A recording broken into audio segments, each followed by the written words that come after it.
Qu'est-ce qui se passe en vous concrètement quand vous vous éloignez de vous-même?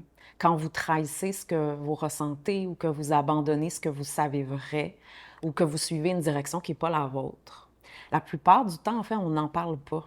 On va parler des symptômes comme si c'était quelque chose d'externe à soi. Le fait de vivre du stress ou de la fatigue ou des douleurs dans le corps ou des troubles de santé qui apparaissent sans qu'on sache vraiment pourquoi. Et ces symptômes-là qui arrivent dans notre vie, en fait, n'arrivent pas de nulle part. Ils ne sont pas externes à soi. Et si on remonte à leur source puis on creuse un peu, ben, on va retrouver presque toujours, en fait, une rupture à soi. Et s'éloigner de soi, c'est pas un concept qui est abstrait. En fait, c'est vraiment réel, puis c'est tangible, puis ça va s'inscrire à même notre corps. Puis ça va débuter très tôt, subtilement. Par exemple, enfant, avec notre sourire crispé ou forcé sur les photos. Quand on stresse, quand c'est le temps de donner la bonne réponse à l'école, puis on se demande qu'est-ce qu'ils attendent de moi. Puis qu'on essaie de donner justement aux autres ce qu'ils attendent sans comprendre vraiment comment, parce que c'est à l'opposé de ce qu'on sent vraiment. Quand adolescent ou jeune adulte, on veut être cool, puis on veut être aimé, puis ce faisant, bien, on se retrouve dans des situations compromettantes, dans un lit sans vraiment vouloir être là, dans un party complètement saoul, ou à tout refuler, puis à se cacher dans les toilettes, puis envier les autres, ou dans un rave perdu au milieu de la foule, ou dans une performance qui va nous en demander toujours plus, ou derrière l'ordinateur à chatter ou à écouter des vidéos en boucle durant des heures, parce qu'on n'a eu en fait aucun modèle réel pour nous donner une direction qui fait du sens avec soi, puis qui nous ramène vers soi-même. Puis petit à petit, bien, ça s'établit dans notre vie, pas nécessairement là, de manière si évidente, par exemple avec un non qu'on n'écoute pas, un élan qu'on va freiner, une intuition qu'on va étouffer, un compromis qui semble raisonnable mais qui nous fait sortir de notre centre ou qui nous fait passer à côté d'une réelle opportunité. Et c'est pas toujours violent, du moins pas tout de suite, mais c'est là, à quelque part en background. Il y a toujours une petite tension intérieure ou un malaise ou un mal-être, puis quelque chose qui se contracte. Puis avec le temps, mais on s'y habitue, puis on se dit que c'est pas grave, puis que c'est ça la vie, puis on continue à vivre comme si de rien n'était. Mais la réalité, c'est qu'à chaque fois qu'on agit à l'encontre de ce qu'on sent profondément juste, même si en fait on en est souvent inconscient, bien, s'inscrit à ce moment-là une tension dans notre système. Puis pas seulement une tension mentale ou émotionnelle, mais aussi une tension physique. Et le corps, il l'oublie pas. Il enregistre absolument tout. Donc, plus on s'éloigne de soi, puis plus la tension va s'accumuler, puis éventuellement, bien, cette tension-là, elle devient chronique, puis elle se fige, puis elle va limiter le mouvement, notre respiration, la vitalité dans le corps. Et c'est pas une image, c'est en fait vraiment un processus qui est biologique. Et c'est pourquoi on ne peut pas séparer le corps de notre vérité intérieure. Parce que ce que vous vivez, par exemple, dans vos muscles, dans vos articulations, là, dans chacune de vos articulations, dans votre souffle, est souvent en fait un reflet direct d'un conflit qui est plus existentiel.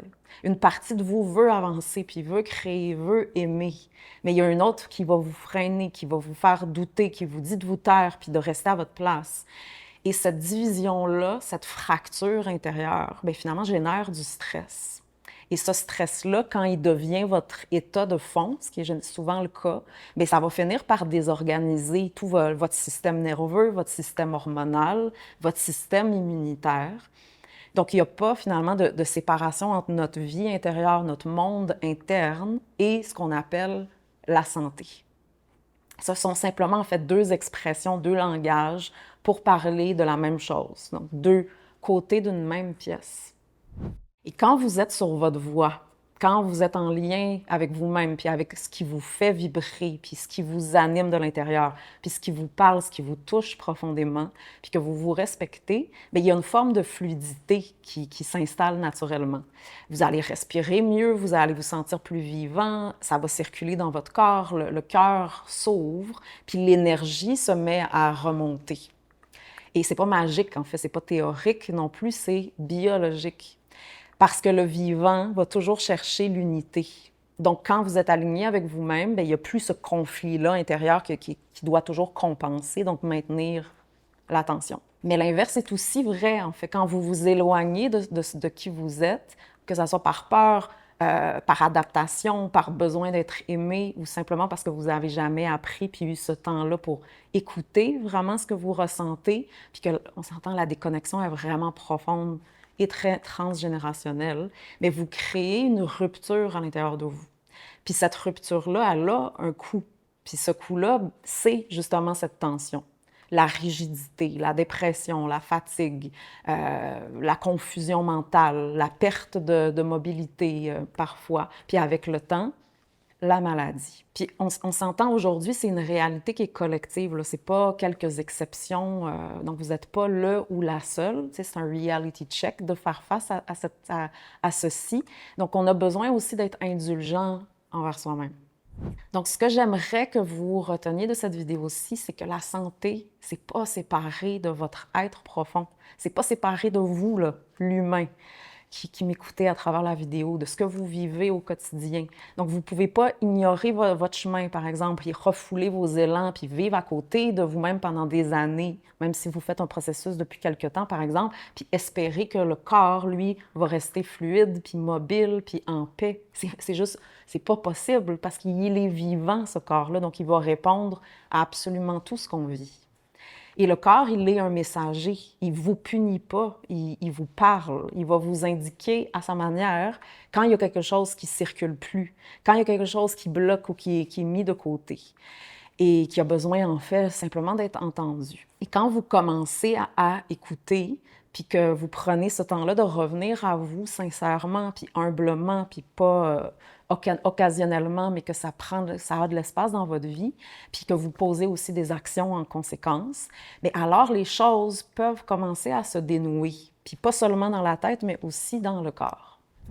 Revenir à soi, c'est pas un luxe, c'est pas un projet spirituel ou un développement personnel à la mode de plus, c'est en fait une nécessité, parce que c'est ça qui permet à votre système de revenir à l'équilibre, de relâcher la pression, de retrouver du mouvement et de là pouvoir réparer, puis se régénérer, puis se réorganiser de l'intérieur. Donc c'est là que se rejoint mais toute la sagesse du corps, puis la vérité du chemin intérieur. Donc, s'éloigner de soi, c'est finalement s'éloigner de sa santé, dans le sens véritable du terme. Et donc, revenir à soi, c'est revenir à la vie, à la vitalité, et donc à sa santé.